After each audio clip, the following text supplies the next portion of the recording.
Good morning, good afternoon, good evening, wherever you're watching this from. This is my Spanish Grand Prix review from the Spanish Grand Prix this weekend, where we saw Piastri, the champion, back to winning ways, back to dominant winning ways in the Spanish Grand Prix. And we did see Max Verstappen use his head during the Grand Prix, well, near the end of the Grand Prix, which we will get onto. But yeah, pretty much perfect weekend from McLaren. Lando Norris did get off to a bad start off the line. With Max Verstappen just get ahead of him. And that probably cost Lando Norris 2.4 seconds. He did finish behind Piastri in the end. Without that bad start, Norris would have had a chance to win the race, in my opinion. And obviously, Lando Norris couldn't make it back-to-back race wins. But instead, his teammate got the free air, and yes, we will. It was a dominant win from Piastri then. He's just perfect at the moment. It's perfect Piastri. You just don't see any mistakes in him. This is why he's the man to beat for the Drivers' Championship. Obviously, you would say the defending champion, Max Verstappen, is the man to beat, but Piastri is just perfect in every way. Perfect in every way. There's no flaws in him. His ability is incredible. Also Piastri as well. Thriving. He's thriving under no pressure as well. There's all the pressures on Lando Norris to win it. Since the start of the season. From the start of the season. And Piastri's thriving from it. Even when Piastri does have pressure on him anyways, he's not fazed by it at all. Not fazed by it. What an incredible driver and massive favourite to win this title for me. Even though the gap is still 10 points between him and Lando Norris, we are still waiting to see that first big friction between the teammates in the race for the Drivers' Championship, because it is going to be between them two now. I've been with what happened with Verstappen at the weekend at Spanish Grand Prix, probably now kills Max Verstappen's chances of doing 5 in a row, in my opinion. So we'll get on to that, I see. Max Verstappen then a 10-second penalty for his incident with Charles Leclerc and George Russell. Obviously, it happened on the safety car restart, didn't it? Where Max Verstappen had bad oversteer, didn't he? Had bad oversteer when turning to start-finish straight. He was put on the hard compound tyres when everyone got a cheap pit stop after the safety car was brought out. And Max Verstappen was brought on the hard compound tyres. That was an absolute abysmal decision from Red Bull, because we all know the hard compound tyres takes a long while to get up to temperature. I couldn't believe it. He just may as well kept him on the softs. Okay, his soft tyres may have went, but he just may as well just would have kept him out in the lead. Kept him out in the lead. A bit like Monaco for Max Verstappen, where you got nothing to use. Try and defend that lead. So I would have kept Verstappen out personally on the soft tyres, but the hard compound tyres were the only ones.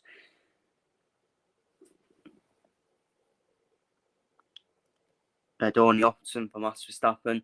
I think that's down to the team for me. I think that's the team's fault for using them soft and medium tyres. I don't know what happened to the medium tyres for Red Bull. To be honest with you. So, but yeah, he deserved a 10-second penalty just for the way he went about it. Like, first off, the Charles Leclerc one, too much oversteer from Max Verstappen. Charles Leclerc took him on the outside along down the start-finish straight. There was contact between the two of them, but that was more Max Verstappen trying to wham him to the right for me than Charles Leclerc. There's no way that's Charles Leclerc's fault for me. Charles Leclerc has the move done on Verstappen on the more fresher tyres, and here comes George Russell, and then George Russell was on the tail of both of them. George Russell decided to make the move inside turn 1 on the inside of Max Verstappen, and obviously Max Verstappen the thing with Verstappen is he doesn't pull out, does he? He doesn't pull out. He was still fighting alongside him. Then Russell, then Max Verstappen doors wide off the track onto the safe route, was teams in ahead of George Russell.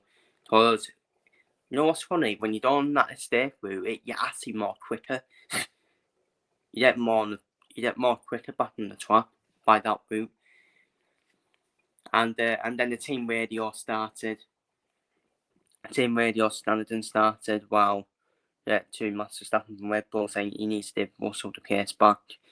And Max Verstappen completely lost his head. And started swearing at his team, saying what for effing one with me off the track, and all that. And actually the incident between him and Russell actually happened during that radio, because Verstappen did the pace back to George Russell, and then Max Verstappen doors alongside him, ends up going alongside him and wowing into George Russell.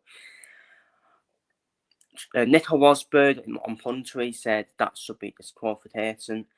I think the 10-second penalty is fair for Max Verstappen because he did cause a tears in there. So I think that's a fair penalty, in my opinion. But yeah, he can't be doing that for me, because that was intentional and deliberate from Max Verstappen while he lost his head as well. George Russell took it well though, didn't he? George Russell started off and saying what the fuck, and even after the race, George Russell made a good joke about it, smirking and all that. But yeah, end of the day, it's cost Max Verstappen, doesn't it? It's cost himself. So, and I don't like Max Verstappen's attitude either to interference, saying, well, that's your opinion then, isn't it? And when Max Verstappen said, by the way, I am a big defender of Max Verstappen. I do defend him a lot. I think he's been an absolutely incredible world champion. I think he's been an underrated 4-time world champion where three of the 4 seasons he's not really had the car really, let's be real. But this what can get Max Verstappen down is this attitude. But he's passionate, and he's passionate. But when you give him the mouth to the interviewer saying, well, did it matter? Well, yeah, Matt, it did matter because it cost you 5 places. And probably now cost you your title horse, really, in my opinion. And but yeah, Max Verstappen's done well as well, wasn't he? He was done well until that moment he lost his head. He was on for a podium place as well, Max Verstappen. He was on for a podium place. The oversteer cost him, didn't he? Down into the start finish straight, and Chelsea Kurt had him. And then he just completely lost his head, Max Verstappen. I think the main reason why he probably completely lost his head was when Red Bull put him on a hard compound tyre. I think that's where it started and treaded him, in my opinion. So, but yeah, Chelsea Kurt finishing on the podium. Very good race for him. Good race from him. Then on the podium place, so he can say he can have a decent race, to be fair. George Russell finishing 4th. I think that's where he started, didn't he? Yeah, I think that's where he started on the grid. So did well to go back up to 4th for me, George Russell. 5th place, Nico Hulkenberg. Nico Hulkenberg gaining 10 places. Wow, what a try from him. What a try from Nico Hulkenberg in the Sauber, finishing in 5th place. And to rub salt in the wounds of Lewis Hamilton, finishes above Lewis Hamilton. So yeah, Matteo Binotto car finishes above Lewis Hamilton. To rub salt in the wounds of Lewis Hamilton. But yeah, what a try from Nico Hulkenberg. A try of the day performance from Nico Hulkenberg for me. No mistake, superb all the way through him. And yeah, came off nowhere, didn't he? Came off nowhere and ended up in 5th place. Great points for Sauber. In 6th place, Lewis Hamilton. Is it just me, or does Lewis Hamilton just look tired? He just looks tired, doesn't he? Well, since joining Ferrari, I think he's looked tired, Lewis Hamilton. He doesn't look bothered to do interviews. He looks defeated. He looks tired mentally as well, Lewis Hamilton. And I'll be shocked if he's still here next season, personally. Because if I'm advising Lewis Hamilton, I'll be saying to him, you don't look right, pal. You don't look right at all. I think you need to probably call it quits at the end of the season, really. I know you won't want to end it. I know you won't want to end on that way, but it's not done well for him at Ferrari. Yes, he won the sprint in China, but Charles Leclerc is far more quicker than him. And when you have to get your teammate by, which Lewis Hamilton's never done in his career, that tells you everything. Let's be real. That you have to get your teammate by. But hey, who guessed it? Who guessed Hamilton wouldn't do anything at Ferrari? Oh yeah, me. Who would have thought? I told you all, didn't I? He went for a retirement pension. That's what he's done for. He's done for a retirement pension. Charles Leclerc was always going to be the golden boy at Ferrari. Fred Vasseur, Charles Leclerc, strong bond. Charles Leclerc had more priority than Sebastian Vettel as well at Ferrari, which tells you everything. And yeah, I think Hamilton's done. Let's be real now. He's done in F1. Yeah, Hamilton may still win a race this season or two. So what? That's not my point. He wants to be chancing for titles. He is not going to chance for the title. No chance. There's no way he can compete for the title. Yes, there's going to be that argument where he will probably stay for the 2026 Essence. I don't think he should. If I'm advising him, I'll just call it quits, to be honest with you. At the end of the season, because it's not just a Ferrari, it's at Mercedes as well. Where it's been happening at Mercedes as well for Lewis Hamilton. Is it because what happened in Abu Dhabi 2021 has had an effect on him? I don't think it is, personally. Because if anything, that should be kicking you on, where you what happened in Abu Dhabi 2021. So I think that was the last time we've seen Hamilton in his prime for me, was in 2021. But since these current radiations came in, it's not suited Hamilton, but I think it's more down to Hamilton maybe not dot it anymore, let's be real. He does strive, like Fernando Alonso, doesn't he? He does strive, but I see a difference between Hamilton and Alonso. Alonso's getting on with it, let's be real. Alonso's getting on with it. Hamilton's constantly mourning as well. He ain't asking on Hamilton, in my opinion. He ain't asking on. I think he will stay next season, Hamilton. But I think next season would definitely be his final season. Probably in F1 as well. But I wouldn't be shocked to see him do at the end of the season. I wouldn't. But with how much money he's going to get paid, Hamilton, there's no chance he's even at the end of the season. He will stay for 2026 as well. I do think Hamilton's trying his best. I do think he is trying his best, to be fair. He's just not doing it anymore, is he? Just not doing it. So that's my thoughts on that. Isaac Hadja, once again, shout out to him, who's becoming the rising star in F1 at the moment. Another consistent performance, finishing the points as well. He's thriving in F1 in his debut season, picking up points consistently, finishing 7th. Great try from him to finish in 7th, Isaac Hadja. And tell you what, I think he's a standout in Formula 1 so far, Isaac Hadja. When we didn't predict him to do well, I didn't predict Racing Bulls to do well. I thought they didn't have the car, but Hadja, wow, he is thriving, isn't he? In 8 PS per Dadsy, normal service resumed for per Dadsy, getting the points, consistent, solid race all the way through from Dadsy. That's what he is, does what it says on the tin. And Fernando Alonso, Fernando Alonso finally stores points in Aston Martin. Great try from him to get back into the points as well. After it didn't probably start well for him in the race, but step back in the points as well. So the Spaniards have something to celebrate, seeing the legend Fernando Alonso getting the points as well.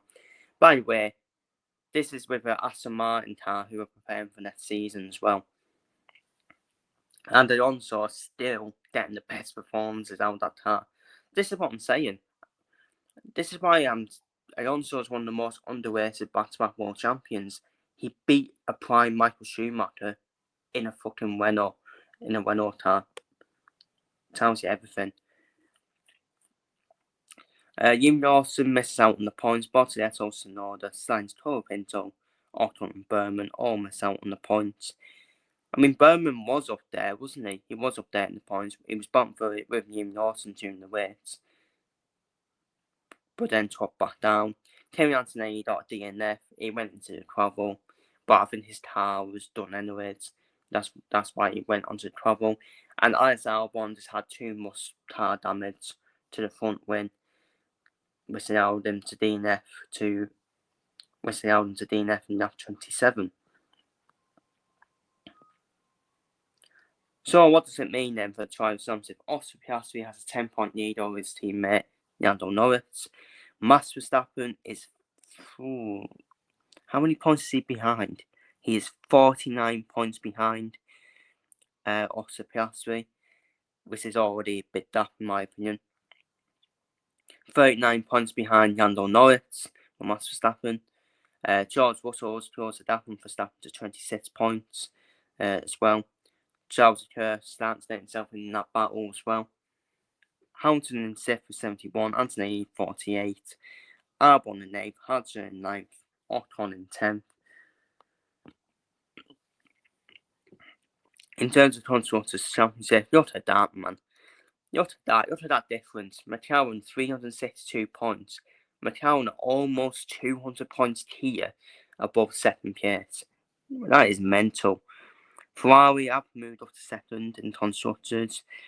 They're on 165 points. Mercedes are in third.